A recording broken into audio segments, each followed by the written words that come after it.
네, 오늘은 4월 21일 부활 8일 축제 월요일이죠.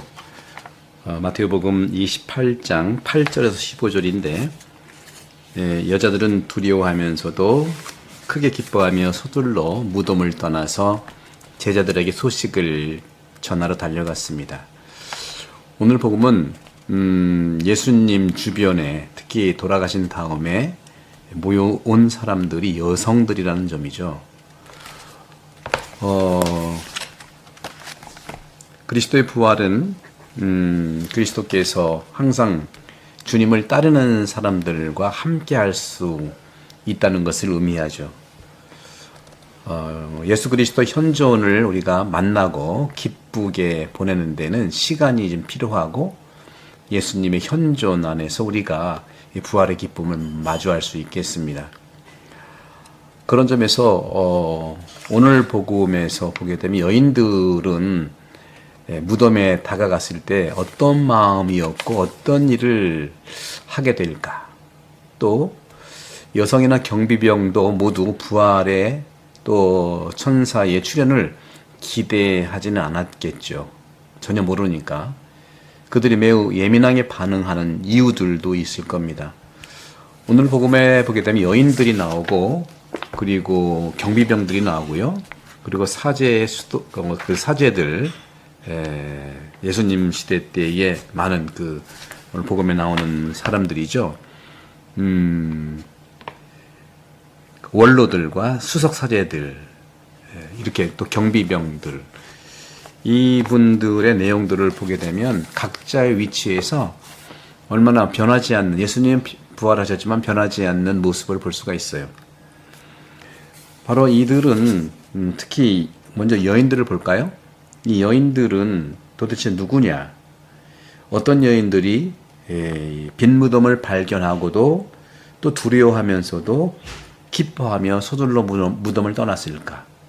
물론 예수님의 말씀을 듣고 떠난 거죠. 확실히 남자들보다는 여성들이 생명을 찾아가는 탁월한 능력자임은 분명합니다. 그러면 돌아가셨던 죽은 예수님을 찾아간 여인은 누굴까요? 정확히는 나타나지 않지만 아마 그 여인들은 분명히 그 안에 예수님의 어머니 마리아임이 분명합니다. 어머니는 죽은 아들을 찾아간 것이고 어머니 마리아는 예수의 잉태 때부터 탄생, 또 유아기, 공생활, 또 순환, 십자가의 죽음, 그래서 사처에서도 십자가의 사처에서도 예수님과 성모님의 만남을 우리가 기도하지 않습니까?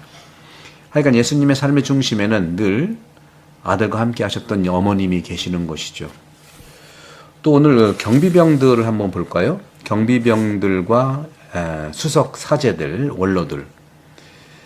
경비병들은요, 그저 돈을 주면은 하는 그런 사람들이죠. 거기에 더 근본적인 모습을 볼 사람들이 수석 사제들과 원로들입니다. 그들은 함께 모여서 끝까지 군사들에게 많은 돈을 주면서, 많은 돈이라고 했죠? 이렇게 말했어요. 오늘 복음의 11절에서 13절에 보게 되면 예수의 제자들이 밤중에 와서 우리가 잠든 사이에 시체를 훔쳐갔다 하여라. 투도설. 이렇게 항상 모사를 꾸미는 사람들이죠. 그런 점에서 이 부적절한 동의에 늘 한 몫을 하는 것이 바로 동의하는 것이 바로 돈입니다. 돈으로 불가능한 것이 없을 정도로. 그래서 예수님께 평소에 만몬 돈이냐 하느님이야 선택하라고 한 겁니다. 히브리 종교 지도자들도요, 로마 총독의 권력 핵심부에 있는 사람들은 늘 그리스도를 거부했고 또 그리스도의 부활도 거부하는 것이죠. 그래서 예수를 죽일 때도 부활한 것을 거부하는데도 모두 동의한 겁니다. 거기는 꼭 돈이 들어가게 되어 있어요. 돈. 이렇게 예수 부활에 대한 침묵을 그들은 원하고 실행했다는 것이죠. 이런 점에서 그리스도께서 이기신, 또 예수님과 함께 새 시대가 시작했지만 바로 예수님의 메시지가 오늘 새로운 백성에 전해진 것이지요. 옛 백성은 그리스도를 거부했지만 새 백성, 그리스도를 만난 부활한 분을 만난 새 백성은 세상에 부활하신 그분을 선포할 것이고 우리가 그 부활 선포의 증인들이죠. 가서 내 형제들에게 갈릴레아로 가라고 전하여라. 이렇게 주님은 말씀하십니다. 사도들은요, 예수님을 따르기 위해서 모든 것을 놓고 뒤따랐잖아요. 그분과 2년, 3년을 함께 지냈죠. 지금은 돌아가셨지만, 그래서 집으로 돌아가는 것 외에는 다른 길이 없죠. 각자의 직업으로 돌아가는 것이죠. 그래서 갈릴레아 호수로 돌아간 것이죠. 그런데 예수님께서는 그들 앞에 나타나신 겁니다. 새로 시작한 역사가 펼쳐진 거예요. 다시 갈릴레로 가는 겁니다. 그러나 처음에 갈릴레랑 전혀 다른 부활하신 예수님이 계신 곳으로 가는 것이죠. 우리 신앙생활도 그렇습니다. 힘들고 어렵고 고통 중에 있는 바닥을 칠 때에 다시 오르기 시작하는 것이 영성생활이에요. 아플 때 다시 시작하는 겁니다. 저도 이제 사적인 얘기입니다만은 테니스를 수년 동안 치다가 처음으로 이 나이에 엘보가 왔어요. 보니까 분명히 올 이유가 있었던 것 같아요.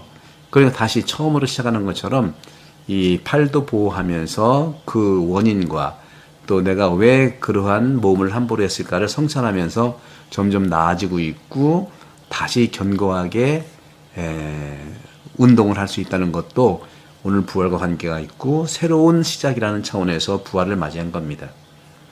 매일매일이 새날입니다. 이같이 늘 다시 시작하는 것이 부활이에요.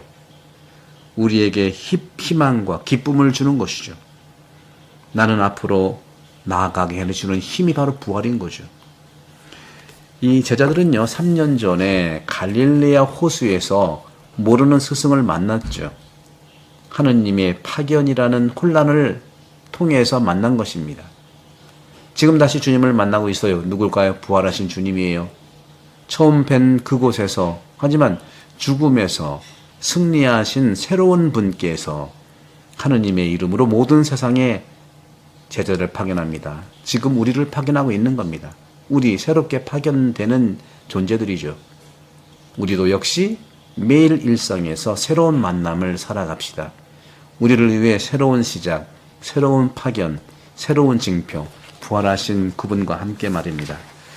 사랑하는 우리 대한본당 교우 여러분, 또 시드니 본당 우리 교우 여러분, 가톨릭 책방 여러분, 그리고 그 외에 많이 들으시는 여러분들, 주님 부활을 진심으로 축하드리고, 바로 부활이라고 하는 것은 바로 새로움의 시작, 세례를 통해서 새롭게 태어난 것처럼 부활도, 세례는 그전 걸 묻지 않잖아요.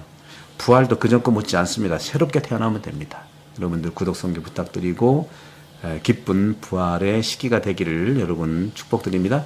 성부와 성자와 성령께서는 여러분 모두를 강복합니다. 감사합니다.